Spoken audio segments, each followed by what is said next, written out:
Will the market go up or down? Should you lock in or float?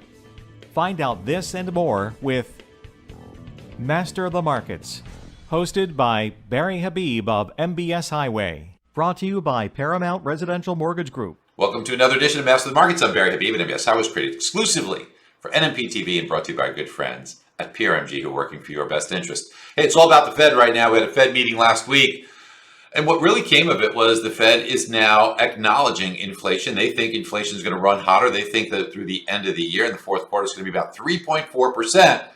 And then listening to some Fed members like James Bullard last week, he was like surprised that inflation was hotter. Hey, all he had to do was listen to some of our updates here at MBS Highway because we laid out exactly that inflation was going to be at around 3.5% based upon what we saw coming down the pike. So the fact that the Fed is surprised, it's kind of scary to think that they can't see that far in advance or figure these things out on their own. In addition to not being able to figure those out, here's what else the Fed said. And James Bullard talked about this on Friday when he said, you know what?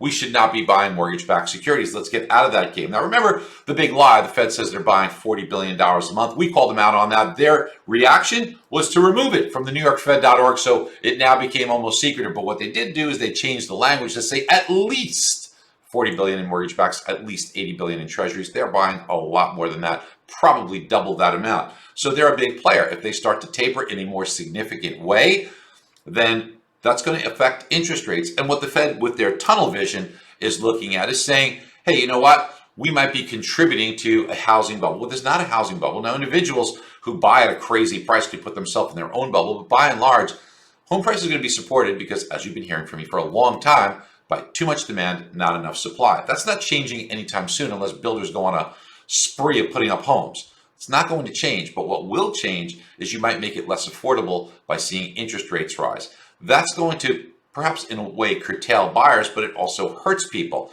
because now you force them to rent. We know rents are going up by over 5% a year, or puts them in a position where there's more of a wealth gap because they can't participate in appreciation. This is a slippery slope. It is not easy to do, but the Fed has tunnel vision. They don't think things through. And what they're also going to miss the boat on is how does it affect people on the refinance side, who definitely benefit from the lower rates that we have been enjoying. Now, I'm not saying that the Fed's policy where it is in the right spot, but I do hope that they don't get the tunnel vision and say, oh, we're going to stop mortgage-backed security purchases very rapidly or cold turkey, and then shock the markets by doing so. So we have to watch this carefully. Now, when could this come into effect? Now, this week, we're going to get some additional information that's going to be very important to the Fed. We're going to get some housing data this week. That'll give them more color on the strength of the housing market, probably add to it. We're going to get the Fed's favorite measure of inflation, the personal consumption expenditure. That'll also show hot inflation. That'll make an even bigger argument for tapering.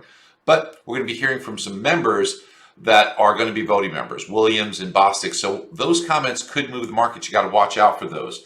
Now, I think that the big date that you got to look for, or dates, is going to be the end of August, 26, 27, 28. That's when that Jackson Hole, Wyoming meeting comes up. And this has been the stage that in the past the Fed has done policy changes and announced them. This is the one you've got to watch out for, because if the Fed starts thinking, and that's why we've got to watch all these things, that we're going to stop mortgage-backed security purchases in a very meaningful way or slow them down in a meaningful way, then what that means is that we could have a jittery market going into it. We could have higher rates coming out of it. So this might be a time to talk to your customers, explain these things to them, because if they're on the fence for refinance, if they're on the fence waiting, say, oh, I really want to get a rate that's a little bit lower, maybe now is the time to start talking to them. Stay on this every day. You have to. You need to be an expert, don't you? You want to just be a salesperson, you want to be an advisor. That's up to you. And if you want to be an advisor, get on MBS Highway. If you don't, you're cheating and hurting yourself. Talk to you soon. Bye-bye. Be sure to click on the link below for your free 30-day MBS Highway trial.